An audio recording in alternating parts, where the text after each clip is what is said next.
Hello दोस्तों, आज के वीडियो क्लास 10th के सभी छात्रों के लिए बहुत ही महत्वपूर्ण होने वाली है, क्योंकि आज की इस वीडियो में हम जो झारखंड काउंसिल जैक बोर्ड द्वारा जारी जो हिंदी ए का 2025-26 का मॉडल क्वेश्चन पेपर है उसको वन शॉट रिवीजन करने वाले हैं। तो वीडियो के अंत तक बने रहिएगा। चलिए वीडियो को स्टार्ट करते हैं। तो यहाँ पर खंड क में अपठित बोध से कुछ गद्यांश दिया हुआ है, इसको आप लोग अच्छे से पढ़ लीजिएगा। मैं यहाँ पर गद्यांश को नहीं पढ़ रहा हूँ, क्योंकि मैं गद्यांश यहाँ पर पढ़ूंगा तो वीडियो काफ़ी लंबा हो जाएगा, इसलिए आप इसको अच्छे से पढ़ लीजिएगा। ध्यानपूर्वक पढ़कर यहाँ पर 1 से 4 प्रश्नों को जवाब देना है, तो इसको आप लोग पढ़ लीजिएगा। हम लोग क्वेश्चन की ओर चलते हैं। जो गद्यांश का पहला क्वेश्चन है वो पूछ रहा है कि पुस्तकों को मनुष्य का सबसे अच्छा मित्र क्यों कहा गया है। कह रहा है कि जो पुस्तक है उसको मनुष्य का सबसे अच्छा मित्र क्यों कहा गया है। तो जो पुस्तक है वो हमें ज्ञान, प्रेरणा और मनोरंजन देती है, इसलिए जो बुक है उसको मनुष्य का सबसे अच्छा मित्र माना गया है। ठीक है, चलते हैं अगला क्वेश्चन की ओर। अगला क्वेश्चन है कि डिजिटल युग में पढ़ने की आदत कम होने का एक कारण क्या है। यहाँ पर क्वेश्चन नंबर 2 कह रहा है कि जो आजकल का डिजिटल युग हो गया है, यहाँ पर पढ़ने का आदत कम हो गया है, इसका क्या कारण है। तो यहाँ पर जो मेन कारण है, लोग अपना अधिकतर समय क्या करते हैं, मोबाइल और कंप्यूटर में बिताने लगे हैं, इसलिए उनका पढ़ने का आदत कम होने लगा है। अगला क्वेश्चन कि प्रतिदिन पुस्तकों के साथ समय बिताने से क्या लाभ होता है। पर कह रहा है कि हम लोग प्रतिदिन पुस्तकों के साथ समय बिताएंगे तो क्या लाभ होने वाला है।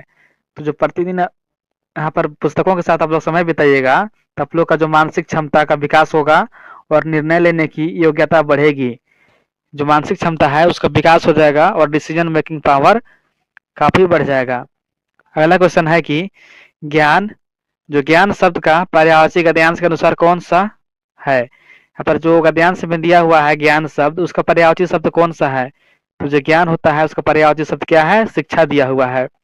अगला क्वेश्चन है कि यहाँ पर अगला फिर से पद्यांश दिया है, इसको पढ़ लीजिएगा आप लोग। हम लोग अगला क्वेश्चन की ओर चलते हैं और क्वेश्चन नंबर 5 कहता है कि कविता प्रकृति संदेश में सागर से कवि हमें क्या सीख लेने को कहते हैं। तो जो सागर है उससे हमें कभी यही सीख लेने के लिए कहते हैं कि मन में गहराई लाना है। ऐसा नहीं है कि पर मन में गहराई लाने का कह रहे हैं, इसका मतलब है कि आप लोग अच्छे से एजुकेशन प्राप्त कीजिए। अगला क्वेश्चन, क्वेश्चन नंबर 6, कविता में पर्वत का संदेश क्या है। तो जो कविता है उसमें पर्वत का संदेश दिया है कि ऊंचाइयों और महानता पाना है, आप लोग पढ़ाई करके अच्छे मुकाम पर जाना है और महानता पाना है। यही हमें पर्वत से संदेश लेने के लिए कवि कहते हैं। अगला क्वेश्चन है कि सागर कहता है लहरा कर, यहाँ सागर किस गुण को अपनाने का संकेत देते हैं। तो जो सागर है वो गहराई को अपनाने के लिए हमें संकेत देते हैं। किसको अपनाने के लिए, गहराई को अपनाने के लिए। अगला क्वेश्चन, क्वेश्चन नंबर 8 है कि उठ उठ गिर गिर तरल तरंग किस जीवन स्थितियों का प्रतीक है। यहाँ पर उठ उठ गिर गिर जो तरल तरंग है वो कह रहा है कि जीवन के किस स्थितियों का प्रतीक है। तो यहाँ पर आनंद और उत्साह, धैर्य और स्थिरता, गहराई और फैलाव, कठिनाइयां और सफलताएं हैं। तो जो ये उठ उठ गिर गिर तरल तरंग का प्रतीक है, ये कठिनाइयों और सफलताएं का प्रतीक है। किसका प्रतीक है, कठिनाइयों और सफलताएं का। और यहाँ पर अगला क्वेश्चन व्याकरण से दिया हुआ है, तो चलिए इसको भी सॉल्व करते हैं। अगला क्वेश्चन है क्वेश्चन नंबर 9 की यदि तुम मन लगाकर पढ़ोगे तो परीक्षा में अवश्य सफल होगे, यह वाक्य कैसा है। कह रहा है कि यदि तुम मन लगाकर पढ़ोगे तो परीक्षा में अवश्य सफल होगे। तो कैसा वाक्य है, यह मिश्र वाक्य है। कैसा वाक्य है, मिश्र वाक्य है। अगला क्वेश्चन है कि मोहन पढ़ाई करता है और सोहन खेल में अच्छा है। आप लोग यहाँ पर पूछ रहे हैं यह वाक्य कैसा है। तो जहां पर भी और लग जाए और पूछेगा यह वाक्य कैसा है, तो आप लोग आंख बंद कर संयुक्त वाक्य मार देना है। और के एक पहले सेंटेंस और के बाद एक सेंटेंस रहे तो यहाँ पर संयुक्त वाक्य मारना है। अगला क्वेश्चन है फल खाया जा रहा है, यह किस वाक्य का उदाहरण है। फल खाया जा रहा है, कह रहा है यह किस वाक्य का उदाहरण है। तो यह कर्मवाचक उदाहरण है। किसका उदाहरण है, कर्मवाच्य का। अगला क्वेश्चन आकाश में बादल छाए हुए हैं, इसमें बादल कौन सा पद है? तो जो बादल है वो संज्ञा है। कौन है? बादल कौन है? संज्ञा है। अगला क्वेश्चन, उसकी आवाज बिजली की तरह गूंज रही थी, यह कौन सा अलंकार है? क्या उसकी आवाज बिजली की तरह गूंज रही थी, यह कौन सा अलंकार है? यह उत्प्रेक्षा अलंकार है। कैसा है? उत्प्रेक्षा अलंकार।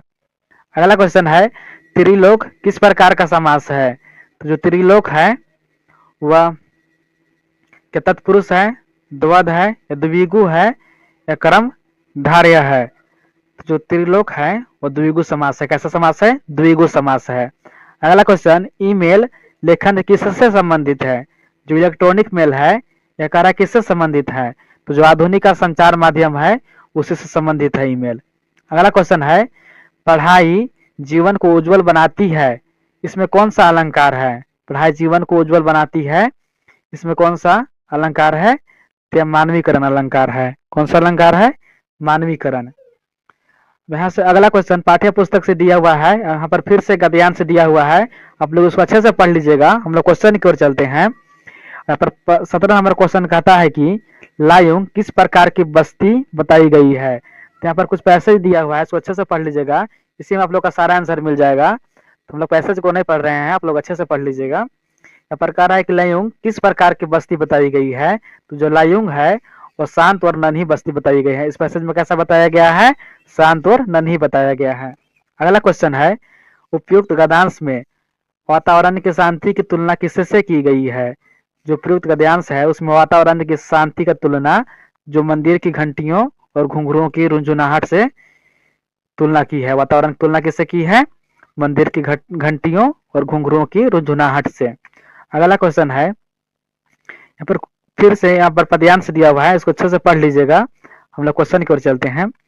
अगला क्वेश्चन है कि मृतक में भी डाल देगी जान का क्या अर्थ है? कह रहा है कि मृतक में भी डाल देगी जान, इसका क्या अर्थ है? तो हताश और निराश जो व्यक्ति है उसमें खुशी ला देना, यही इसका अर्थ है। मृतक में भी डाल देगी जान का अर्थ क्या है? हताश और जो निराश व्यक्ति है उसमें खुशी ला देना ही इसका अर्थ होता है। अगला क्वेश्चन है, धूली धूसर तुम्हारे ये गात, पंक्ति में गात का अर्थ क्या है? तो जो धूली धूसर तुम्हारे ये गात है, यहाँ पर गात का मतलब क्या है? शरीर है। क्या? बॉडी, शरीर।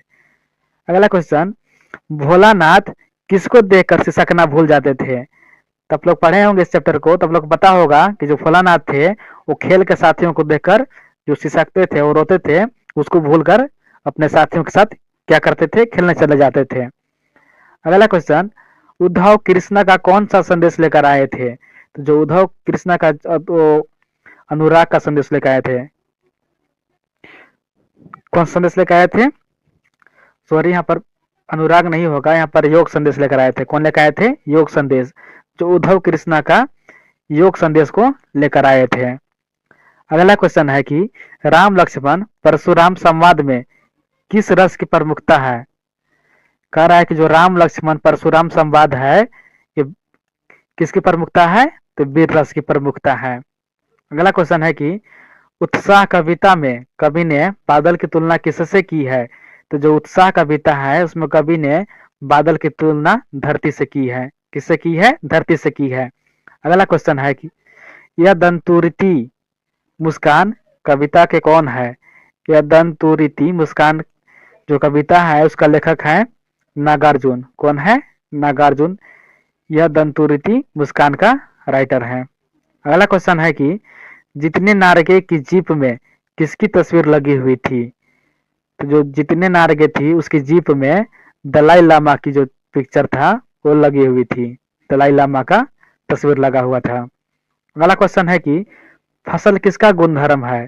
तो जो फसल है वो मिट्टी का गुणधर्म है। अगला क्वेश्चन, संगतकार का क्या अर्थ होता है? तो जो संगतकार होता है वो मुख्य गायक का क्या करते हैं? साथ देते हैं, साथ देने वाला गायक होते हैं जो मेन।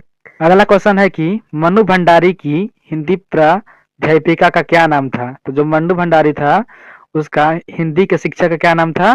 तो शीला अग्रवाल नाम था। क्या नाम था? शीला अग्रवाल। अगला क्वेश्चन को चलते हैं। अगला क्वेश्चन है कि हलदार साहब और चश्मे वाले में क्या समानता है? कह रहा है कि जो हलदार साहब थे और चश्मे वाला जो थे उसमें क्या समानता थे? तो जो दोनों थे वो दोनों देशभक्त थे। कैसा थे? दोनों देशभक्त थे। तो दोस्तों ये रहा से कुछ 30 इंपॉर्टेंट क्वेश्चन। अगर वीडियो पसंद आया हो तो वीडियो को लाइक करके चैनल को सब्सक्राइब कर लीजिएगा। फिर मिलते हैं एक नई वीडियो के साथ, तब तक के लिए धन्यवाद।